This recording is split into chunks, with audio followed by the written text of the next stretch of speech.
Mesdames, Messieurs, bonsoir et merci de suivre ce journal. Remise et reprise au PPRD entre Henri Movasakani et Emmanuel Ramazani Chadari, désormais secrétaire permanent de ce parti. La cérémonie a eu lieu ce jeudi 1er mars 2018 au siège du PPRD. Le nouveau secrétaire permanent a aussitôt appelé les cadres et membres du parti à l'unité et à la cohésion. Et puis remplacement de Jean-Pierre Kalamba à la CENI au Baminakou promet l'examen du dossier lors de la session ordinaire du mois de mars. Le président de l'Assemblée nationale a ainsi écrit au président de la CENI en lui informant de diverses correspondances qu'il a reçues de l'UDPS et de son groupe parlementaire pour retirer son délégué à la CENI. En Ituri, sachez que les populations qui avaient fui les atrocités de Djougou pour Ouganda regagnent progressivement le territoire. Ces derniers sont donc encadrés par la police et l'armée pour barrer la route à tous les semeurs de troubles qui tenteraient d'insécuriser la population.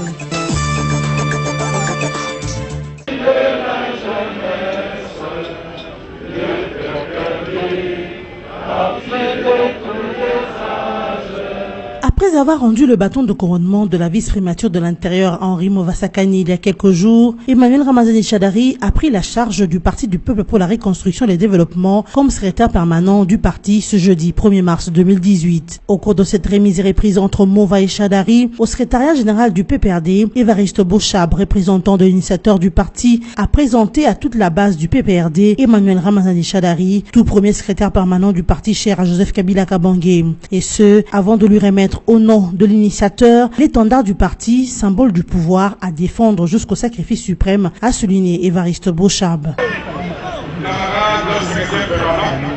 Au nom des initiateurs du parti, je vous transmets cet étendard, symbole du pouvoir. Cet étendard que vous défendrez jusqu'au sacrifice suprême. Je vous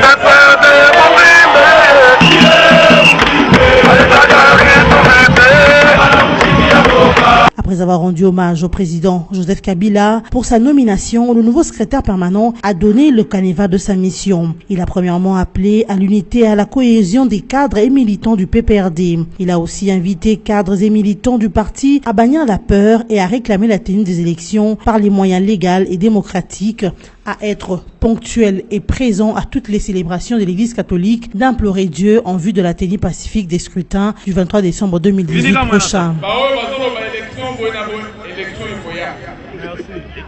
Dans les jours qui viennent, nous mettons les gens dans la rue pour réclamer les élections. Dans les jours qui viennent, Tokokita na balabala pour réclamer les élections. Est-ce que Biso Tosambe l'a gâté? Est-ce que Biso Tosambe l'a gâté? Alléluia. Amen. Désormais, alors c'est déjà, désormais, chaque dimanche, Bisognon.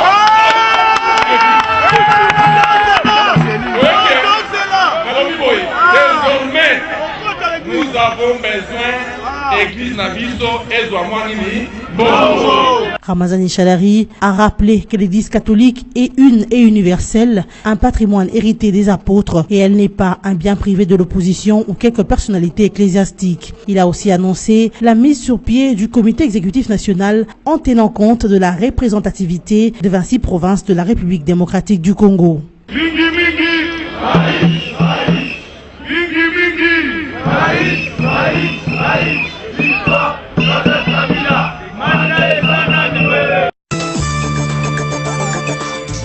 Le président de l'Assemblée nationale, Obé Minakunjala Njoko, a adressé une missive au président de la Commission électorale nationale indépendante Corneille Nangaa au sujet du remplacement de Jean-Pierre Kalamba, actuellement rapporteur de la CENI. Ce dernier ayant été délégué par l'Union pour la démocratie et le progrès social UDPS. Dans sa lettre, le speaker de la Chambre basse du Parlement a fait savoir qu'il a reçu diverses correspondances aussi bien de l'UDPS et de son groupe parlementaire pour le remplacement du rapporteur Kalamba. Aubin Minakou a également souligné que la démarche de l'UDPS et ses alliés à l'Assemblée nationale s'inscrit dans le cadre de l'accord de la Saint-Sylvestre. Aubin Minakou attend cependant la session ordinaire du mois de mars pour soumettre la dite requête à la plénière de l'Assemblée nationale en vue d'une option à lever conformément à l'article 12 de la loi organique portant disposition et fonctionnement de la CENI. Pour rappel, le MLC avait déjà remplacé sa déléguée qui assumait à la CENI la fonction de questeur.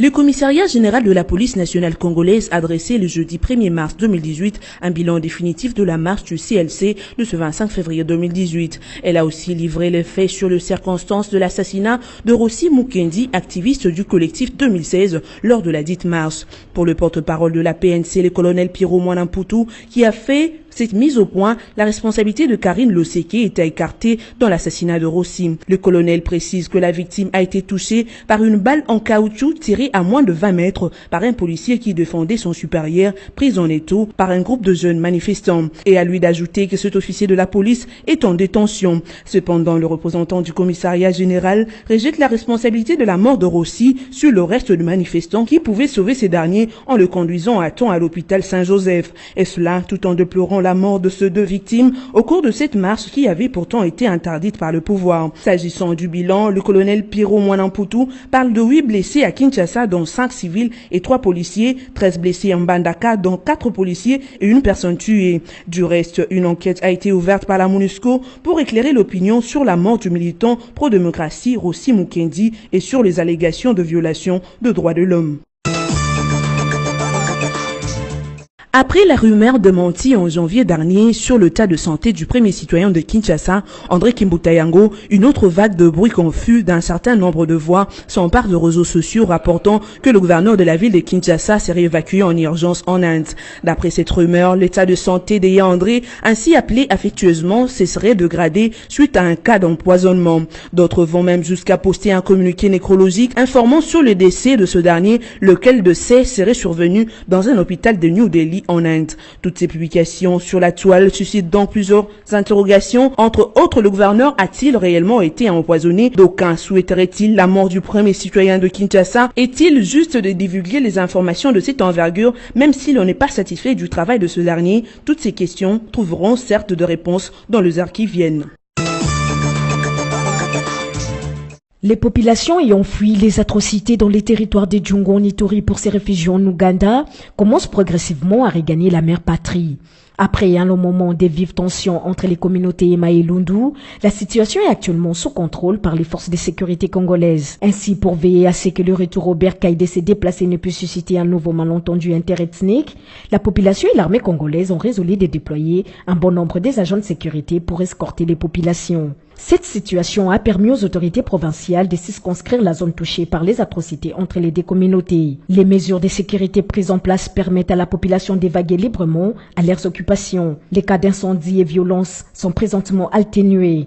D'après les sources locales, les semeurs de troubles ont tenté de profiter de l'occasion. La police nationale et les éléments de l'armée congolaise ont maîtrisé la situation et les ont mis en déroute. Les populations déplacées regagnent paisiblement leurs habitations après avoir passé par les sensibilisations pour une bonne intégration. Place à présent rappel de principaux titres. Remise et reprise au PPRD entre Henri Mova-Sakani et Emmanuel Ramazani Chadari, désormais secrétaire permanent de ce parti. La cérémonie a eu lieu ce jeudi 1er mars 2018 au siège du PPRD. Le nouveau secrétaire permanent a aussitôt appelé les cadres et membres du parti à l'unité et à la cohésion. Et puis remplacement de Jean-Pierre Kalamba à la CENI au Baminakou promet l'examen du dossier lors de la session ordinaire du mois de mars. Le président de l'Assemblée nationale a ainsi écrit au président de la CENI en lui informant de diverses correspondances qu'il a reçues de l'UDPS et de son groupe parlementaire pour retirer son délégué à la CENI. En Ituri, sachez que les populations qui avaient fui les atrocités de Djougou pour Ouganda regagnent progressivement le territoire. Ces derniers sont donc encadrés par la police et l'armée pour barrer la route à tous les semeurs de troubles qui tenteraient d'insécuriser la population. Ce journal est terminé. Bon début de week-end à tous.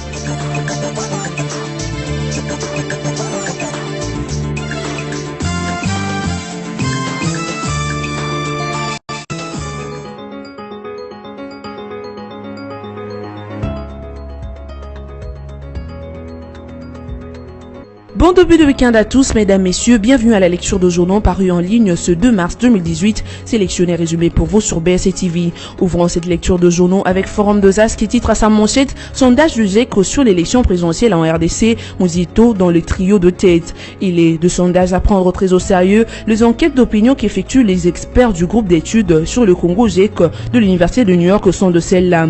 C'est le cas du tout récent sondage sur l'élection présidentielle en République démocratique du Congo. Une enquête d'opinion au terme de quel 3 noms émergent, à savoir dans l'ordre Moïse Katumbi Tchapoué, Félix Antoine Tshisekedi et Adolphe Muzito. Dans le 3 aires géographique et espace linguistique du pays, 3 personnalités se détachent nettement de ce sondage. Il s'agit de Moïse Katumbi Tchapoué pour la partie orientale, Félix Antoine Tshisekedi pour le centre et Adolphe Muzito pour la partie occidentale. C'est que l'ancien premier ministre Muzito vient en tête à l'ouest, bien avant Aubin Minakou, le cardinal Mosengo, Olivier Kamitatu et autres. Et Adolphe Muzito, lui qui est sociétaire de la majorité sortante, ne passe même le porte-étendard de l'opposition dont Vital Kamerhe, F. Bazaïba et Olivier Kamitatu. Un exploit quand on sait que, généralement, il y a comme une prime aux opposants. De l'avis de nombre d'analystes, Adolphe Muzito doit sa présence dans les trios de tête, notamment au fait qu'il a démontré ces dernières années qu'il avait une offre politique à proposer. Ces nombreuses tribunes en font foi. Dans un pays où la politique se limite soit à de postures, à des déclarations à l'emporte-pièce, bref à la politique spectacle, les trucs au palou donnent la démonstration que l'on peut élever le débat. Poursuivons avec Actualité.cd qui rapporte CENI de part de Kalamba au menu de la session ordinaire de mars à l'Assemblée nationale. Le président de l'Assemblée nationale, Aubin Minakou, a saisi le président de la CENI, Commission électorale nationale indépendante, Corneille Nangaa, au sujet du remplacement de Jean-Pierre Kalamba, actuellement rapporteur de l'institution de l'appui à la démocratie. Minakou explique que la requête soumise par l'UDPS, Union pour la démocratie et progrès social, notamment à travers son groupe parlementaire et ses alliés, sera débattue à la session ordinaire du mois de mars. Cette demande s'inscrit dans la démarche du parti d'Etienne Tshisekedi visant à obtenir le départ de Jean-Pierre Kalamba. Une décision exprimée depuis le début de l'année dernière par Jean-Marc Kaboun, secrétaire général de l'UDPS. Précédemment, le MLC avait déjà remplacé son délégué qui assumait les fonctions de questeur à la CENI. Bouclons cette revue de presse avec radiocapi.net qui écrit « Tiopo, les évêques catholiques dénoncent les violences contre les communautés locales ». Les évêques catholiques de 8 diocèses de la province ecclésiastique de Kisangani ont dénoncé jeudi 1er mars les violences à grande échelle contre les communautés et l'activisme de groupes armés. Au terme de leur session ordinaire de 3 jours à Kisangani, les évêques ont publié un message intitulé « Ne répondent pas les sons ». Dans ce document, les prélats catholiques ont analysé la situation sécuritaire qui prévaut dans cet espace de l'ancienne province orientale. Ils ont formulé quelques recommandations. Nous recommandons aux autorités nationales de clarifier les statuts de migrants étrangers dont la présence inquiète la population autochtone et de prendre les mesures appropriées pour mettre fin aux violences sous toutes ses formes. Aux autorités provinciales de rendre crédible et effective l'autorité de l'État là où elle est menacée d'inexistence et d'assumer promptement la mission régalienne en vue de sécuriser les personnes, leurs biens et leur milieu de vie, a rapporté l'abbé Archange Campi, secrétaire de l'Assemblée épiscopale provinciale de Kisangani. Cette revue de presse est terminée. Merci de votre fidélité à nos programmes. Restez branchés sur nos antennes.